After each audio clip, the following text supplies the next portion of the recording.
Hello hi friends, ఈరోజు దోసకాయ బెండకాయ కర్రీ ఎలా చేయాలో వీడియో చేస్తాను. మీరందరు చూడండి. అంటే అసలు అన్నీ లేకపోయినా ఉన్న వాటితోటే ఎలా కర్రీ చేసుకోవాలో నేను ఎలా చేస్తున్నానో ప్రాసెస్ చూపిస్తాను. చూడండి. ఇగో చూడండి ఫ్రెండ్స్, బెండకాయలు ఇలా కట్ చేసుకున్నాను.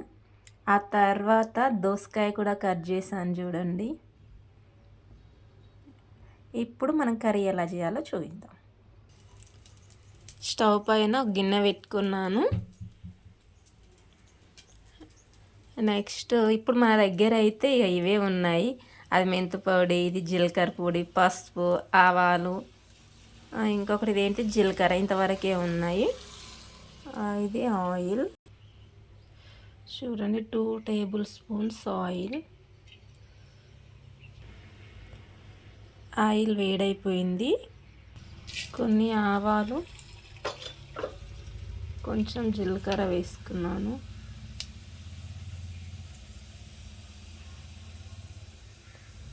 అవి ఫ్రై అయిపోయాయి. దోసకాయ ముక్కలు వేసేసానండి. 2 నిమిషాలు దోసకాయ ముక్కలు పోపులో వేసాక ఇలా మగ్గిపోయిందండి. ఇప్పుడు ఒక చిన్న స్పూన్తో సాల్ట్ వేసేద్దాం.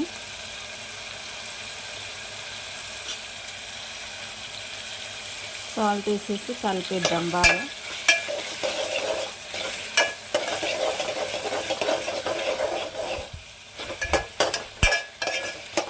కాసేపు ఇలా మగ్గనిద్దాం.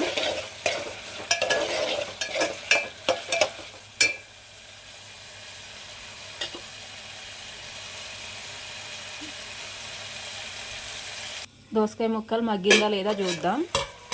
మగ్గిపోయాయండి. వీటిని ఒకసారి కలిపేసుకొని ఇందులో ఇంకా బెండకాయ ముక్కలు వేసేసుకుందాం. బెండకాయ ముక్కలు వేసానండి. వీటిని ఒకసారి మిక్స్ చేద్దాం, అంటే ఇలా తిరిగిద్దాం.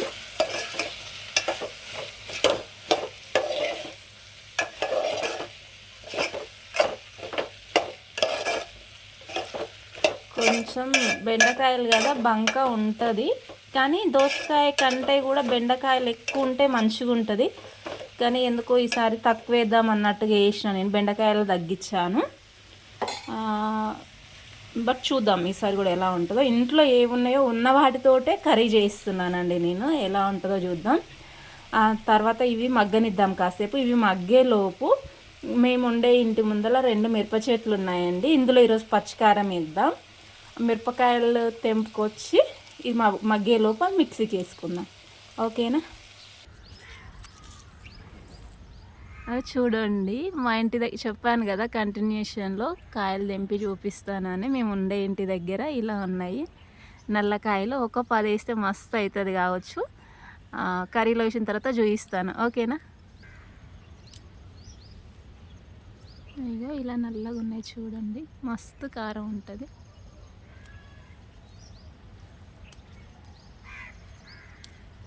ఒక 10 వేస్తే సరిపోతుందండి. అంటే పావు కేజీ అని చెప్పాను కదా, ఈసారి ఇలా చేసి చూపిస్తాను. చూడండి కంటిన్యూషన్ వీడియో. ఇగో ఇంతవరకు మిక్సీకి వేసుకుందామండి. 10 మిరపకాయలు 10 తీసుకున్నాను నేను, ఎందుకంటే లడ్డుగా ఉన్నాయి నల్లకాయలు.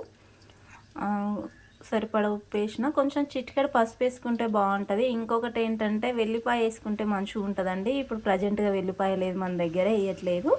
మిక్స్కి వేసుకుందాం. ఈలోపు కర్రీ ఎలా ఉందో చూద్దాం. ఇదిగో ఇలా ఉందండి. దీన్ని ఒకసారి కలిపేద్దాం. ఇది బంక ఉంటుందండి, కానీ ఒక్కసారి ఇందులో ఉడికిపోయిన తర్వాత దోసకాయతో బెండకాయ మిక్స్ అయిపోయిన తర్వాత ఆ బంక అనేది ఇంకా సపరేట్ అయిపోతుంది, ఉండదు బంక ఉడికిపోయిన తర్వాత. ఇంకొకటి ఇప్పుడు కొంచెం సాల్ట్ వేసుకుందాం. సాల్ట్ వేసుకుంటే మరీ మంచిగా దగ్గరికి ఉడికిద్ది. ఓకేనా?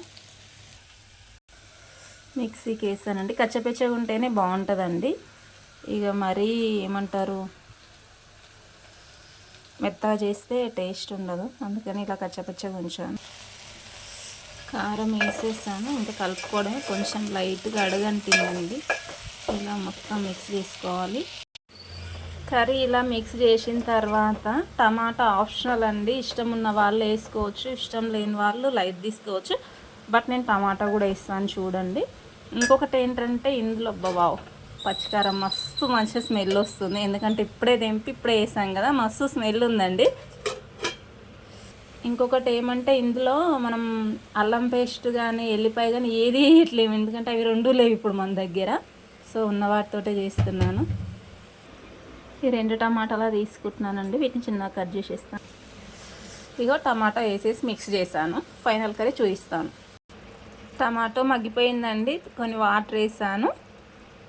ఇంకా ఒక 10 సెకండ్స్ తర్వాత ఇందులోకి కొంచెం ధనియాల పొడి వేసుకొని బంద్ చేసుకుందాం. చూద్దామండి.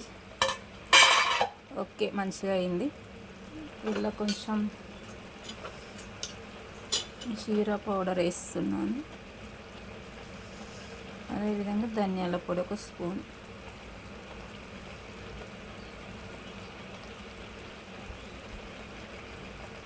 కొంచెం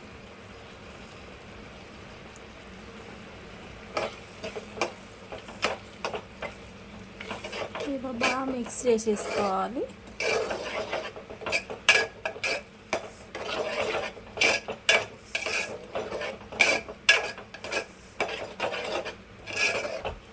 మళ్ళీ ఒక 10 సెకండ్స్, ఎక్కువ ఏమొద్దు, ఒక 10 సెకండ్స్ అంటే 10 సెకండ్స్లో స్టవ్ ఆఫ్ చేసుకుంటే సరిపోతుంది.